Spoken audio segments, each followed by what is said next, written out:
Pourquoi est-il si difficile de se débarrasser des schémas incrustés dans nos fonctionnements? On ne vient pourtant pas au monde avec cet état d'esprit. Il y a une étude extraordinaire qui nous ouvre les yeux.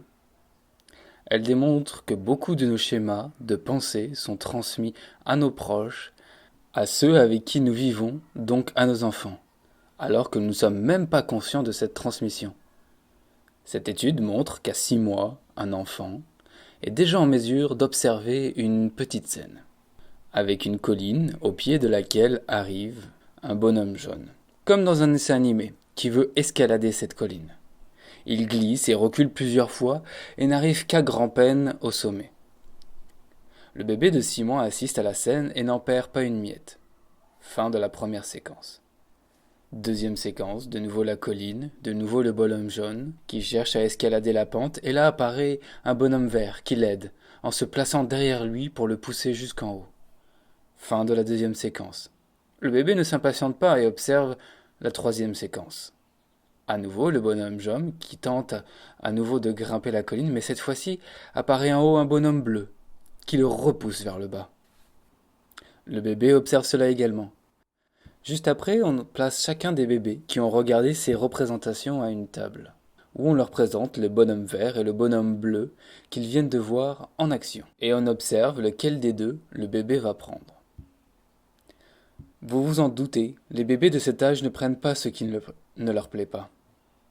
Tous les enfants, tous les bébés de 6 mois, après avoir vu ces 3 scènes, prennent le bonhomme vert, celui qui aide. Aucun d'entre nous ne vient au monde en consumériste ou en égocentrique brutal et sans égard. Cet état d'esprit est donc une chose qui s'acquiert avec le temps. Et oui, cela s'installe. Et la bonne nouvelle pour tous ceux d'entre vous qui sont éducateurs ou parents, c'est que cela se met en place bien plus tôt que nous le pensions jusqu'à présent. On peut répéter cette même expérience avec les mêmes enfants 6 mois plus tard, quand ils ont 1 an. À nouveau les 3 séquences, puis le bonhomme vert et le bonhomme bleu. Et tout à coup, 10 à 20% des enfants d'1 an prennent le bonhomme bleu, celui qui repousse l'autre. Alors se pose la question, à ces enfants qui ne parlent pas encore, qui a bien pu leur apprendre ça? Et c'est là que vous comprenez ce que signifie la pensée systémique. C'est là que vous voyez ce qui réfrène nos découvertes et nos pensées. Ces enfants n'ont fait qu'observer. Dans le système familial dans lequel ils grandissent se trouve quelqu'un qui arrive brillamment à ses fins. À l'intérieur du système familial, aux dépens des autres. Et vous ne pensez pas sérieusement que, pour un si petit enfant, qu'il serait biologiquement censé de prendre exemple sur celui qui ne fait pas ça? Les enfants prennent exemple sur ceux qui réussissent. Donc, les enfants deviennent comme nous. C'est la première bonne nouvelle.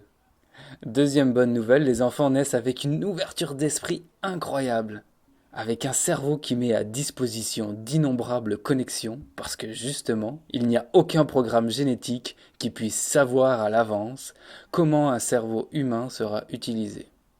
Parce que les programmes génétiques ne peuvent pas savoir si tel enfant va venir au monde au Moyen Âge. Les programmes génétiques étaient alors les mêmes. Ou si l'enfant va naître il y a 100 000 ans. Les programmes génétiques étaient aussi les mêmes. Ou si cet enfant va naître de nos jours, esquimau, au cercle polaire, ou indien d'Amazonie, au Brésil ou encore petit chinois en Chine. Tout cela, les programmes génétiques ne le savent pas. Et c'est pour ça qu'ils nous équipent. C'est une découverte évolutionniste majeure. D'un cerveau avec lequel tout peut se faire. Trop de cellules nerveuses au début. Vous en avez tous possédé 1/3 de plus dans votre cerveau qu'il ne vous en reste aujourd'hui. C'était avant la naissance, à l'époque où les programmes génétiques avaient fait une surestimation de ce qu'il faut à un bon cerveau humain. Nous sommes donc envoyés dans le monde avec du surplus. De même pour les connexions neuronales, beaucoup trop. Au début, elles sont simplement mises à disposition, cela commence à l'arrière, dans le tronc cérébral. Puis séquentiellement, dans les diverses régions, et je vous le souhaite, jusqu'au cortex frontal.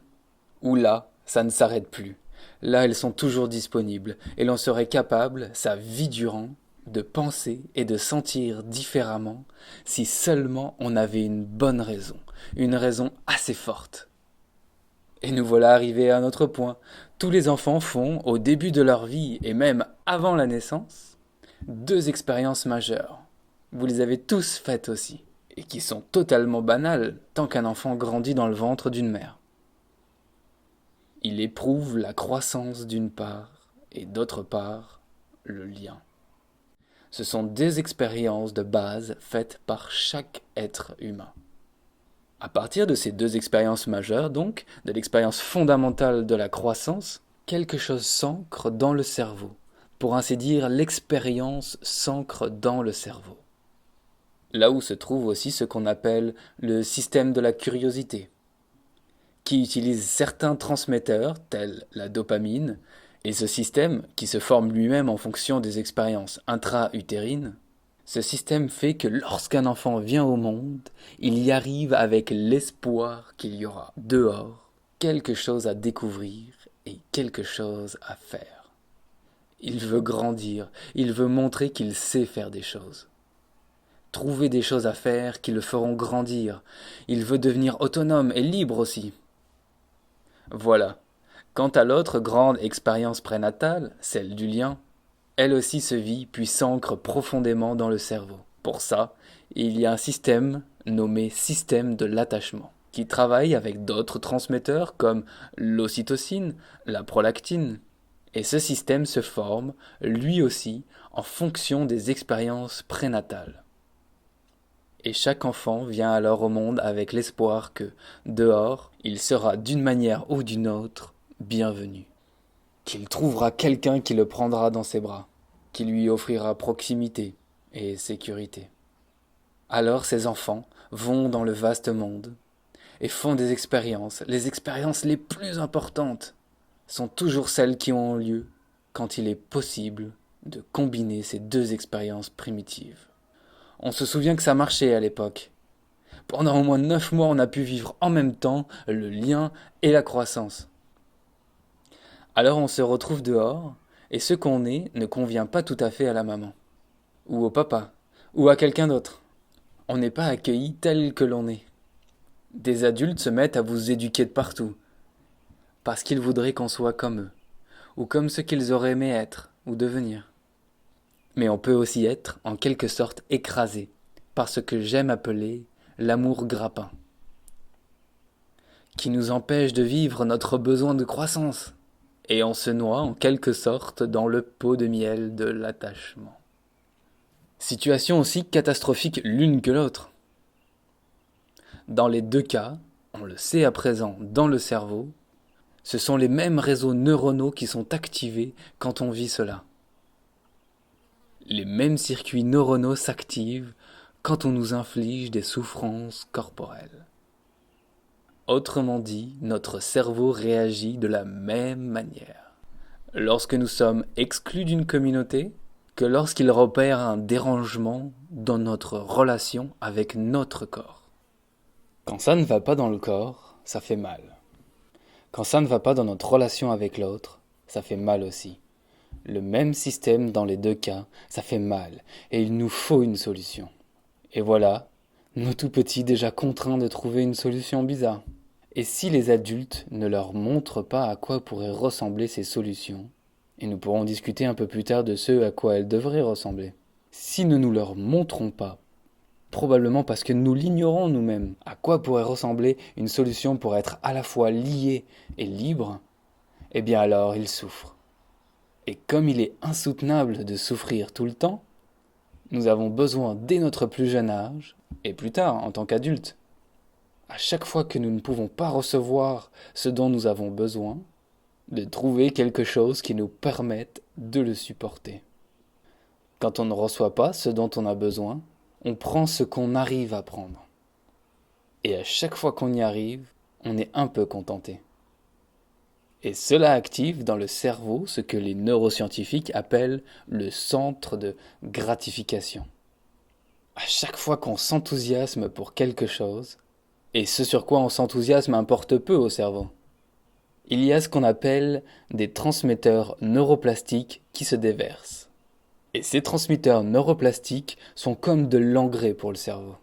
Mais ces neurotransmetteurs, lorsqu'on nous fait apprendre l'annuaire par cœur ou bien lorsqu'on subit des conseils de gens avisés, ils ne sont pas déversés. Ces transmetteurs neuroplastiques ne se déversent que lorsque les centres émotionnels sont activés dans le cerveau. Et pour qu'ils soient activés, il faut que quelque chose vienne vous prendre aux tripes. Il faut que quelque chose vous soit particulièrement important. Important par exemple parce qu'il vous le faut absolument. Parce que vous souffrez, il vous faut un succès d'année qui ramènera le calme dans votre cerveau. Ces neurotransmetteurs savent faire une chose géniale. Ils amènent les cellules nerveuses qui sont en dessous, par le biais d'un processus induit par les récepteurs, de transduction du signal, à initier une induction génétique. Comme ça, vous entendez que moi aussi, je sais parler comme un scientifique. Ce que cela veut dire en réalité, c'est que les transmetteurs amènent les cellules nerveuses d'en dessous à produire des protéines qu'elles ont, bien souvent, cessé de produire depuis longtemps, de ces protéines nécessaires pour construire de nouveaux filaments, établir de nouveaux contacts, pour rendre les réseaux neuronaux plus denses. Et voilà qui éclaire merveilleusement comment, chaque fois que l'on s'enthousiasme pour quelque chose, un arrosoir déverse dans le cerveau cet engrais. Ce fertiliseur qui fertilise le cerveau, mais seulement les zones que l'on utilise dans un état d'enthousiasme. Nos jeunes ont, depuis 10 ans, une région du cerveau qui reçoit tant d'engrais qu'elle a déjà doublé de taille. Il s'agit de la région qui est chargée de la régulation des mouvements du pouce. C'est aussi une manière de donner aux enfants l'occasion de se préparer pour l'avenir. Ce dont vous vous doutez à présent, ou alors vous le savez déjà, c'est que cet enthousiasme, nécessaire pour qu'il y ait des changements dans le cerveau, on ne peut pas l'avoir sur ordonnance, ni l'engendrer par de savantes conférences. Non, il faut que les gens soient émus, touchés, dans leur cœur. Il faudrait, comme le dit Hermann Hesse, que l'on soit empoigné au cœur pour que ça marche. Si vous pensez au petit enfant de 3 ans que vous avez tous été, vous savez qu'alors 50 fois par jour, certains même 100 fois par jour, vous vous enthousiasmez pour quelque chose, pour chaque petit bout de fil qui dépasse là-dessous. Un enfant de 3 ans peut s'enthousiasmer pendant une demi-heure. L'arrosoir dans son cerveau est continuellement ouvert. L'engrais est répandu sans arrêt et surtout partout. Car l'enfant s'enthousiasme pour tout, et pas seulement pour la télévision, espérons-le. Et c'est ainsi que, pendant cette période, le cerveau reçoit tout le temps de l'engrais. Et puis nous envoyons ces enfants à l'école. Je ne veux pas prolonger, mais vous êtes en mesure de retracer vous-même ce qui vous est arrivé depuis, jusqu'où vous en êtes arrivé, ce qu'il en est aujourd'hui. Et quand vous aurez mon âge, vous demanderez, vous aussi, à ceux qui vous entourent, ce que je fais moi-même. À quelle fréquence il leur arrive encore de s'enthousiasmer, ce qui serait nécessaire pour qu'on puisse penser autrement, pour que puisse se constituer dans le cerveau un nouveau schéma de connexion. Pour certains, ça n'arrive qu'à Pâques et à Noël, pour d'autres plus du tout, depuis longtemps déjà. Ce qui est intéressant, c'est que ce serait possible. Un Berlinois de 85 ans peut tout à fait apprendre le chinois, à 85 ans. Mais probablement pas à l'Université populaire de Berlin. Il faudrait plutôt qu'à nouveau, il s'enthousiasme. Il faudrait que ça l'entraîne vraiment. Il suffirait qu'il tombe tellement amoureux d'une jeune et jolie chinoise de 65 ans que lorsqu'elle veut retourner en Chine centrale, dans son petit village de Qingfeng, il y aille aussi. Et voici le clou, le point culminant de cette petite session de cette conférence. Vous tous qui êtes assis ici, savez que ce monsieur de 85 ans qui, dans son enthousiasme, va en Chine avec cette femme, aura appris le chinois en 6 mois, à 85 ans. On n'a donc aucun problème technique dans le cerveau. Si on ne peut plus apprendre le chinois, à 85 ans, on a un problème d'enthousiasme. Et ce qui est grave, c'est que nous le savons tous. Nous devrions pouvoir nous enthousiasmer pour quelque chose de différent que ce que nous connaissions jusqu'ici. Mais jusqu'ici, nous avons vécu tant d'expériences négatives quand nous essayons de nous intégrer quand nous cherchons des occasions de montrer que nous sommes capables de devenir libres et autonomes, ce faisant, nous avons vécu tant d'expériences négatives, nous constatons encore et toujours que ça ne marche pas, que c'est inconciliable. Alors nous cherchons des satisfactions de substitution. Et c'est pour ça que Juliette nous a admirablement présenté le consumérisme. Bien sûr, quand on ne reçoit pas ce dont on a besoin, on prend ce qui est proposé ici ou là. Et il y a toute une industrie qui n'attend que ça. Qu'il y ait autant de gens avec de besoins insatisfaits que possible. Car ce sont eux qui entretiennent l'économie. Ça veut dire qu'il nous faut des enfances qui rendent les enfants malheureux. Il nous faut des enfances au cours desquelles les deux besoins de base des enfants ne sont pas satisfaits. Car sinon, on n'aurait pas, à la fin, tous ces consommateurs qui achètent toute cette camelote dont personne n'a besoin, quand ça va bien. Je vous remercie de votre attention.